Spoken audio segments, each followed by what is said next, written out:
My stomach is rumbling. I really hope you can't hear that. That's embarrassing. But I'm gonna do this. I'm gonna do this, and do this. And then I'm gonna eat an English muffin because we're talking about Regency. Hi everyone, welcome to February's Indie Book Club. As you know, February is the month of love, and for some of us, the month of murder. If you don't like love or Valentine's Day, like me. So luckily, I found a book that fits my Valentine's Day perfectly, and that book is the Regency romance murder mystery, Accusing Mr. Darcy by Kelly Miller. As always, we'll start with a little book summary for anyone who hasn't read it, and even if you have read it, you can get familiar with it all over again. A party of well-to-do country landowners gather at the estate of the Kendall family for a summer retreat and matchmaking session, which I'm pretty sure every single gathering of wealthy landowners is a matchmaking session. Among the party is Miss Elizabeth Bennet and Mr. Fitzwilliam Darcy, who have met previously at a wedding and did not impress each other. Mr. Darcy believed Elizabeth to be too forward with one of her male acquaintances, and his resulting haughtiness gave her the impression that he was a proud and arrogant sort of man. With time, however, they overcome their first impressions and forge a connection of friendship, and more. This rosy development is thrust into turmoil, however, when Elizabeth is attacked by a mysterious figure with malicious intent. Worse yet, all clues to the assailant's identity seem to point to one man, Mr. Darcy. Will love or murder win out? Did you know Darcy's first name was Fitzwilliam? Because I did not. I had to look it up. And by look it up, I mean I went and watched the Colin Firth Pride and Prejudice 5-part miniseries, which is great. Pride and Prejudice and murder, which is, in my opinion, much better than Pride and Prejudice and zombies. But we'll talk about that later. What we're going to talk about right now is why this book, Accusing Mr. Darcy, is worth reading. Number one, it's written with love. And I don't mean romance love. I mean that the writer, you can tell, obviously loves this kind of book. You pretty much have to if you're gonna write Regency romance in the modern day. As we talked about last month in the Maximum Rossi episode of Indie Book Club, we talked about pastiche and how in order to do a good pastiche, you have to do a lot of research. And research means a lot of reading.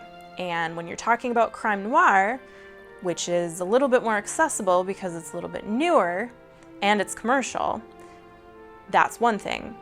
But when you're talking about Regency romance and Austen books, that is something very different. You need to be a certain kind of reader and, more importantly, a certain kind of writer to be able to replicate that effectively.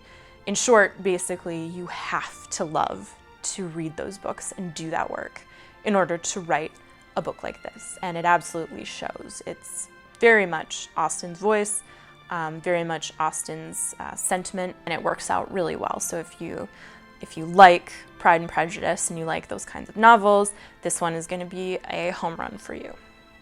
Or whatever it is that means a score in cricket, I guess. Number two, accessible 19th century literature. So unless you're actively working on an English degree or you have an English lit degree and you just kind of like these books, you're probably not gonna randomly pick up a Pride and Prejudice or a Sense and Sensibility or stuff like that, Jane Eyre, Middlemarch, and like take it on the plane with you or go to the beach with it. Like that just doesn't really happen. It's a very niche audience and a very specific genre. I think what can happen is because those books have stood the test of time and have made it from early 1800s to early 2000s or early mid 2000s now, they get kind of shunted into a genre of their own, being classics, which if you are a genre reader might make it a little bit confusing. You might think that this is for me. The issue is that the books themselves, the way they're constructed, is very character-driven. It's very heavy on the imagery. It's heavy on the symbolism and the themes. it is literary. It is written as what we would consider literary today. So if you are not a literary reader and you read mostly exclusively genre, these books from back then, true Regency books, are not really going to appeal to you. Enter books like Accusing Mr. Darcy, where you have those sentimentalities of the Regency period, but as with last month with Maximum Rossi, it's sort of superimposed on top of a commercial fiction contemporary plot structure. So it means that this makes it more accessible to a larger group of modern day readers. To a degree, I think that's even more successful than what Maximum Rossi did, because crime noir is still a very heavily solicited genre. A lot of people still read it, and it's a lot newer. And again, this one is more niche and a lot older, and that language is really can be a slog. So books like this, I think, are even more successful in their opening up a genre to a whole new audience. Number 3. Jane Austen meets Jack the Ripper. And I don't mean that literally. That would be amazing if it was literally, but I don't think they operated at the same time period. All I mean is that the bad guy, his victimology and his methods are very similar to a Jack the Ripper type villain. And that's another check mark in the accessibility column for this book, and the appeal of this book is not only are you bringing Regency area sentimentality to a modern plot structure, but you're not even just putting it on top of a modern romance plot structure. You're adding that mystery, murder, high stakes, people are dying, things are intense. Like, you're adding this whole new level of, I gotta keep reading, hookness and page turniness to Jane Austen, which is not only hilarious, but really effective. You know, you really do keep turning those pages, both to see what happens with the main love affair and also who's the murderer. I will say, of course, I'm not going to say who it is, because that's like most of the reason why you would read this book, because you kind of know, you can guess more or less where the romance is going. But I will say that the murderer, I had an idea and I was totally wrong. So good for you, Kelly Miller, well done. So I know I've used the term pastiche a couple of times in this video, and I know that I've drawn some comparisons to Maximum Rossi. Accusing Mr. Darcy is kind of a pastiche, kind of, but it kind of goes one step further, which is what today's writer's takeaway is, which is the method to the mashup. So in case you're not familiar with mashup, I'll get out of the way so I can put a little definition up. Hopefully that was enough time to read that. So a mashup is basically it's a combination of two very specific books or movies or very, very specific styles mashed together in a way that makes something new. It's not as broad as something like sci-fi fantasy or comedy horror. There's a finer point on it than that. Big examples are Abraham Lincoln Vampire Hunter, that's one, or fittingly enough, Pride and Prejudice and Zombies. Those are sort of like supernatural meets history or Regency romance. In the case of Accusing Mr. Darcy, we're talking about Pride and Prejudice meets murder mystery. You could almost say like an Agatha Christie, but we won't go that far. We'll just say Pride and Prejudice meets murder mystery. Having never written a mashup myself, I don't have my own set of guidelines. I have some ideas, but I did take some advice from some different places. I will put those links in the summary of this video below. And as always, you can go get all of the information in this video and more on our Medium publication over at The Ugly Cats. So this list that I'm about to talk about comes from those places as well as my own sort of ideas. So mashup advice number 1, research, research, research. And this, obviously, we've talked about this today, we talked about it last month. When you're doing something that's in a genre that is past, or you're doing it in a voice that is past, you need to know what you're talking about, which means you need to read a lot, you need to practice that voice, and as we know, as we said today, Accusing Mr. Darcy definitely does that. Mashup advice number 2, write for you. And again, this is something that we talked about today. Write with love, write what you love, because if you are going to be doing an homage to someone else, especially someone like Jane Austen, who is very dense and very specific and very antiquated language, you better love it, because you're going to be spending a lot of time working on it. If you write to the industry, yes, okay, a combination of Pride and Prejudice with zombies, or Silas Marner with vampires, or I don't even know. What's the weirdest mashup I can think of? Macbeth and Bigfoot. That crazy idea might sell big, but before you get to that point, you're going to be spending so much time working on it that if you don't love it, it might never get done. So if you love it, at least it'll get finished and it'll get out there, rather than trying to write to the industry and you may never even get it out there. Don't get ahead of yourself. Make sure whatever you do is from the heart, and then worry about the rest of it later. Mashup advice number 3 is everyone is the hero of their own story. And this is actually not specifically to mashups. This is just good advice in general, but it's one I found in a couple of places. And that just means that the hero is the hero, of course. We all sympathize with the hero, but the villain, even if we don't sympathize with them, they still think they're a hero, whatever they're doing.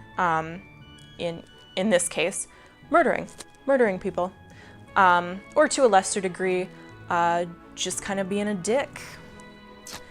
They have their reasons, I'm sure, and it's important to make sure that those are known in the book. We obviously know why Mr. Darcy is behaving the way he does toward Elizabeth in terms of their romantic relationship. Elizabeth, we also get explanations from her train of thought as well, and then the killer also explains why he's doing what he's doing. Mashup advice number 4 is a direct quote from one of the articles, and that is, the best stories are ones where something else is happening. And mashup is a great opportunity for this, because you already have 2 things that are happening just naturally, because you've smushed 2 things together. Abraham Lincoln, vampire hunter, you've got Abraham Lincoln being a vampire hunter and killing vampires and probably fighting the war and freeing the slaves and all that. So you've got those 2 stories together. In this one, you've obviously got the romantic aspect between Elizabeth and Mr. Darcy. You've got the mystery of this guy who's running around attacking women and attacks Elizabeth, which brings those 2 stories together. But then you've also got all of this other stuff that comes from the Regency sort of sentimentality of all of these different people coming in and matchmaking and all of these misdirects and different love interests and people there to kind of, throw wrenches in things. So that's very fun too, and moves the plot along even when the main actions, the 2 sort of main stories, aren't happening. So mashup advice number 5 is my one small contribution to this list. And it's one I thought of when I was reading this book, because it is the only place where I feel like this book could have taken it one level further and just didn't quite get there. And that was mash and mix, which is my way of saying when you mash up genres, you're obviously gonna push them together, but you should also kind of intertwine them as much as you can too. You don't want to feel like you're reading 2 different books. You don't want to feel like you're reading a romance over here and then you flip the page and now you're in a murder mystery. Accusing Mr. Darcy does a decent job of combining them together, but I did get a little bit of that push and pull and like, oh, now we're doing the romance and now we're doing the murder. So I would have liked to have seen it better integrated, a little bit more smoothly mixed. And this is not just mashups that run into this problem. There are just books in all genres that kind of are uneven and kind of go from side to side and sort of jump between plots and don't really integrate them together. But when I was reading this and I was thinking about this, I thought of a mashup that I would really love to read, which is basically this book. Like the first third is pretty much the same until you get to the attack on Elizabeth.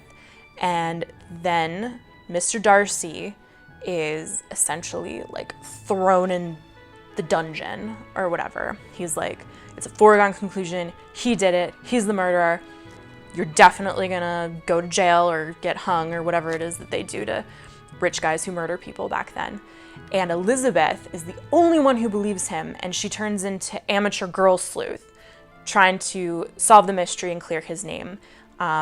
And then their love blossoms in the process. I think a story like that would not only be great in the contemporary sphere of these Regency romance mashups, but I think it would also do justice to Jane Austen's original character, because I could totally see Elizabeth Bennet as an amateur sleuth. That being said, I'm not gonna write it because I do not do Regency. I don't know it well enough. But Kelly Miller, if you're watching, I feel like you could do a great job with it. So that's yours if you want it. Take it or not. Just an idea. And that's a wrap on Indie Book Club for February. Thank you for joining me. I highly recommend you go pick up Accusing Mr. Darcy by Kelly Miller. It's a great read for Valentine's Day or Murderer's Day, whenever that is. Probably August. That feels kind of murdery, right? If you haven't yet, please subscribe here on our channel. Go follow us on the Medium publication. Once again, we're at The Ugly Cats. And please, please share us with your friends, with your indie reader friends, with your writer friends. I have to say, I knew I was gonna like these books, but I'm blown away by the kind of stories I'm seeing so far and the stuff I'm reading. They've all been fantastic so far. So I really hope that you guys are checking them out. If they're of interest to you, that you're going to buy them, that you're patronizing these writers because they've done a great job with what they're doing. In March, we will be reading The Gopher King, a dark comedy by Gojan Nikolic. I'm sure I butchered that name, I'm sorry. I will get the correct pronunciation before we cover that book next month. It is bonkers, it is beautiful, it is emotional, it's a little bit more literary, so if you're a genre reader, maybe a good one to stretch your legs on, possibly. It is fun. I look forward to that. I look forward to talking to you again in March. Stay safe, stay sane, and we'll see you next time.